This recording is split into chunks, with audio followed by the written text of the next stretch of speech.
یا فتاحو کے کمالات۔ اب کمالات جو ہے وہ بے شمار ہے، ہم جو ہے عمل آپ کو بتاتے ہیں۔ یا فتاح الذی فتح کل ابواب، اے اللہ میرے لیے وہ دروازے جو بند ہو چکے ہیں وہ تمام دروازے کھول دے۔ اب یہاں پہ جو ہے دروازے سے مراد کیا ہے؟ اب سوال ذہن میں یہ آتا ہے کہ اللہ تبارک و تعالیٰ جل جلالہ سبھی کو رزق عطا فرماتے ہیں۔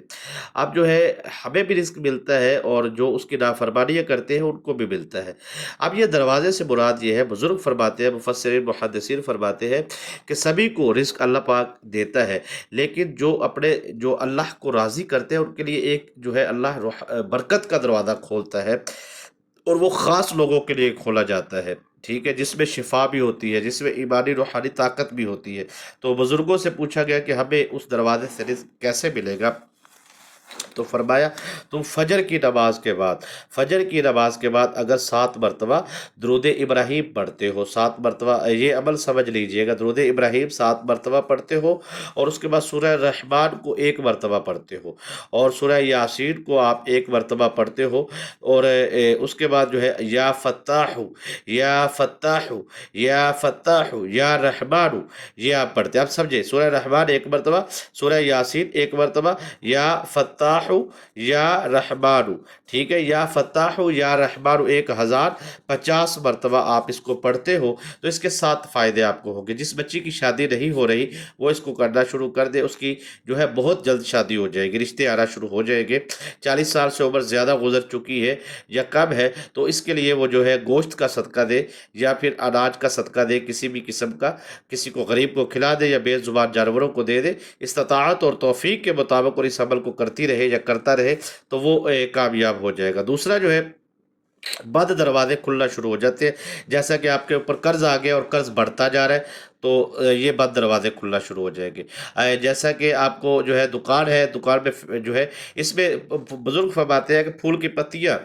کی پتیوں کو جو ہے وہ اگر اپنے پاس رکھا جائے، 1 عدد یا 7 عدد پھول کی پتیاں ہو، اور وہ اس کی جو ہے مہک محسوس کی جائے، یا ان پھول کی پتیوں کو اپنے پاس رکھا جائے، جیسے بچی کی شادی نہیں ہو رہی اس پہ دم کر کے اس کو رکھا جائے، دکاندار جو ہے وہ پڑھائی کر کے جا کے اپنی دکان میں وہ پھول کی پتیاں رکھ دے تو انشاءاللہ العزیز جو ہے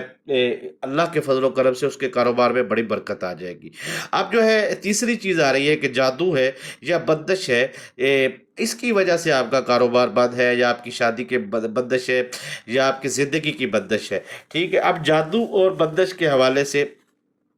میں اس کی کاٹ کے حوالے سے آپ کو کچھ چیز سمجھانا چاہتا ہوں، کیونکہ جادو کی پوزیشن کچھ یوں ہوتی ہے کہ ہمیں لگتا ہے جادو ہے جبکہ ہوتا نہیں ہے۔ جادو کا معاملہ کچھ یوں لگتا ہے کہ آپ پر کسی نے تعویذ ڈال دی ہے، ہانڈی بنا کے، پتلا بنا کے کوئی زیر زمین دفن کر دیا ہے، یا ان کو یہ لگتا ہے، کسی سے بھی وہ تشخیص کرواتے ہیں، وہ کہتے ہیں آپ کے اوپر جادو ہے۔ معاملہ یہ ہے کہ آپ خود جاننا چاہتے ہیں تو اس کی 2 بڑی نشانی ہے۔ پہلی نشانی، اسلامی تاریخ کے آخری ایام میں، 5-7 ایام میں جو ہے وہ موت کے جادو شروع ہو جاتے ہیں، لوگ کاٹ کرتے ہیں، پلٹ کرتے ہیں، چاند نظر آنے کے بعد بہت تگڑے جادو چلتے ہیں، ٹھیک ہے، پہلے بدھ تک، اس کے بعد جو ہے یہ چیزیں چلتی ہے۔ اب یہاں پہ جو ہے ظاہری بات ہے، جن لوگوں پہ جادو ہوتا ہے ان دنوں میں تو ان کی بہت زیادہ حالت خراب ہوتی ہے، ان دنوں میں ان کے لگی ہوئی الجھنیں جو ہے وہ سال ہر سال تک، مثال کے طور پہ مجھے اچھی طرح یاد ہے، میرے ایک دوست تھے، وہ میکسیکو میں پھنس گئے۔ اچھا، وہ جو ہے بہت ساری چیزوں کا شکار تھے لیکن ان کو محسوس نہیں ہوتا تھا، جیسے کہ ان کو کوئی بھی چیز حاصل کرنے کے لیے زیادہ محنت کرنی پڑتی تھی، زیادہ فائٹ کرنی پڑتی تھی۔ تو میرے سے وہ علاج کروا رہے تھے اپنا، اپنے معاملات کا، کچھ چیزوں کو لے کر کے ابھی آئے تھے میرے پاس، زیادہ لمبا ٹائم نہیں تھا، تو ان کے معاملات چل رہے تھے، تو انہوں نے ساؤتھ افریقہ میں کوئی بزنس تھا، کریٹ وغیرہ، کنٹینر وغیرہ، اس طرح کی میرے ساتھ چیزیں بہت ساری ہوتی رہتی ہیں روٹین میں، لوگ ظاہری باتیں معاملات چلتے رہتے ہیں۔ لائیو بھی آتا ہوں اسی چینل پہ، میں اسلامک ٹیچر عبدالبی پہ لائیو آتا ہوں، اور میرے چینل کی سب سے بڑی نشانی یہ ہے کہ فجر کے بعد میں اس پہ لائیو بیٹھتا ہوں 1 گھنٹے کے لیے نا، تو سوال و جواب لیتا ہوں، اپنے ویورز کے ساتھ جڑا رہتا ہوں، یعنی کہ جو میرے 80,000 سبسکرائبر ہے، 85,000، میں ان کی ساری چیزوں کو دیکھنا چاہتا ہوں کہ وہ میرے ساتھ کیسے اب میرے عمل کر رہے ہیں اور کیا مشکلات کا شکار ہے۔ تو ایسا تو نہیں ہے کہ ان کو بے یارہ مددگار چھوڑ دیا جائے، وہاں سوال و جواب چلتے ہیں۔ اب ان کا جو معاملہ تھا سفر کا، تو وہ جب ان کے اوپر، وہ میں نے ان کو جو ہے اشارہ تر بتایا، انہوں نے کہا پیر صاحب ظاہری بات ہے ہمارے مدرسے کے ساتھ، ادارے کے ساتھ جو ہے وہ اچھا ماشاءاللہ چیزوں کو لے کر چلتے تھے، کافی دیر سے وہ بزرگوں کے رابطے میں بھی تھے ہمارے، تو ایک پرانا رابطہ تھا ان کے ساتھ۔ تو خیر انہوں نے جو ہے مجھے کہا کہ جی